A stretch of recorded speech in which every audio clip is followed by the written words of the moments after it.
Hello, we are V for Victory, and today we will be looking at conjoint analysis data from a survey on pizza companies. First, let's discuss conjoint analysis. To get this kind of data, survey takers were asked to make choices between two options. For example, pick either Hungry Howie's Pizza at $10 or Domino's Pizza at $12. Options were mixed and matched, and they get several opportunities to choose. From their choices, we infer importance and preference. For example, if someone always picks Hungry Howie's Pizza, regardless of the price will get a low importance score, and pizza type will get a high score. They will not be rating attributes based on satisfaction. A word of caution, however. There is no such thing as an average customer, so means, or averages, are misleading. This is what customers actually look like. Different. How someone decides to buy a pizza is going to be very different from person to person. With that in mind, let's look at the data. These averages are very close, but according to the data we can infer that pizza seems to be slightly more important than price. However, this is the first case where we see that there is no such thing as an average customer in practice.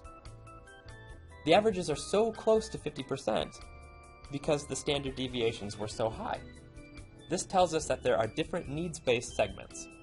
There are people who would absolutely not buy a pizza for more than $10, for example, and there are people who could not care less about the price so long as the pizza is good.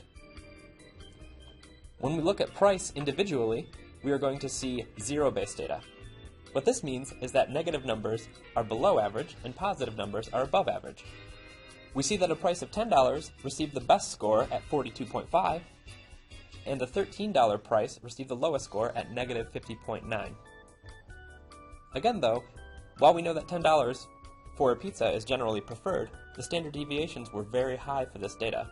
And this tells us that there are needs-based segments, and that a fraction of people would never consider buying a pizza for $10. Pizza is our second category, and the data gives us the following results. Little Caesars received the lowest average score at negative 29, and Hungry Howie's received the best average at 20.5. Papa John's was still above 0, and Domino's was just below 0. Can you guess what I'm going to bring up next? You got it, standard deviations. This set of data had the highest standard deviations yet. What this tells us is that generally people prefer Hungry Howie's and dislike Little Caesars, but with a standard deviation of 34.4, we can tell that there is a segment of customers who love Little Caesars and a segment of people who would never buy Hungry Howie's.